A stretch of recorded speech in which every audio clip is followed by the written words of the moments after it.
ಇದು ಆದಿಶಂಕರಾಚಾರ್ಯರ ಪ್ರತಿಷ್ಠಾಪನಾ ಕಾರ್ಯಕ್ರಮ ಒಂದು 10 ವರ್ಷದ ಹಿಂದೆಯೇ ಸಂಕಲ್ಪ ಮಾಡಿದ್ದೀವಿ. ನಾನು ನನ್ನ ಪ್ರಾಣ ಸ್ನೇಹಿತರು Padma Vibhushan doctor S P Balasubrahmanyam ಅವರು ಶಂಕರಾಚಾರ್ಯರಿಗೆ ಬರಬೇಕು, ಅವರು ಪ್ರತಿಷ್ಠೆ ಮಾಡಬೇಕು ಅಂತ ಅವರು ನಾನು ಇಬ್ಬರು ಒಂದು ನಿರ್ಧಾರಕ್ಕೆ ಬಂದ್ವಿ. ಆದರೆ ಕಾರಣಾಂತರಗಳಿಂದ ಅದು ಆಗಲಿಲ್ಲ. ಸೊ ಇಷ್ಟು ವರ್ಷ ಆಯಿತು. ಅವರು ತೀರಿಕೊಂಡು ಈಗ 5 ವರ್ಷದ ಮೇಲೆ ಆಯಿತು. ಆದರೆ ಅವರ ಸಂಕಲ್ಪ ಬಲ, ನನ್ನ ದೃಢ ಸಂಕಲ್ಪ, ನಮ್ಮ ಸನಾತನ ಧರ್ಮಕ್ಕೆ ಆದಿಗುರು ಶಂಕರಾಚಾರ್ಯರು. ಸೊ ಅವರಲ್ಲಿ ಬರಬೇಕು ಅಂತ ತುಂಬ ನಾನು ಒಂಟಿಯಾಗಿ, ಅವರಿದ್ದಾಗ ಅವರ ಸಪೋರ್ಟ್ ಇತ್ತು ನನಗೆ.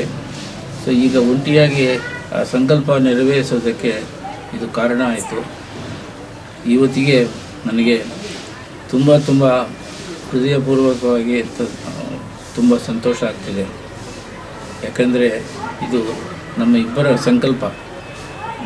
ಆದಿಶಂಕರಾಚಾರ್ಯರಿಗೆ ಪ್ರತಿಷ್ಠೆ ಆಗಬೇಕು, ಬೆಳ್ಳೂರು ಸ್ತಂಭ ಲಕ್ಷ್ಮೀ ನರಸಿಂಹಸ್ವಾಮಿ ಆವರಣದಲ್ಲಿ ಆದಿಗುರು ಇರಬೇಕು, ಎಲ್ಲರಿಗೂ ಪ್ರಜೆಗಳಿಗೆಲ್ಲ ಜ್ಞಾನೋದಯ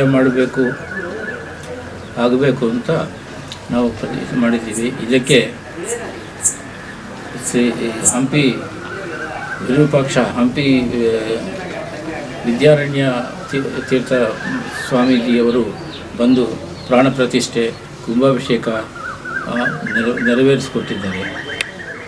ಅವರ ಅಮೃತ ಹಸ್ತದಿಂದ ಇದು ಇನ್ನೂ ದಿನಾಭಿವೃದ್ಧಿ, ಭಕ್ತಕೋಟಿ ತುಂಬ ಬಂದು ಅವರ ಶಂಕರಾಚಾರ್ಯರ ದರ್ಶನ ಪಡ್ಕೊಂಡು ಅವರ ಆಶೀರ್ವಾದ ತಗೋಬೇಕು ಅಂತ ಎಲ್ಲರನ್ನೂ ನಾನು ಪ್ರಾರ್ಥನೆ ಮಾಡ್ಕೊಳ್ತಾ ಇದ್ದೀನಿ.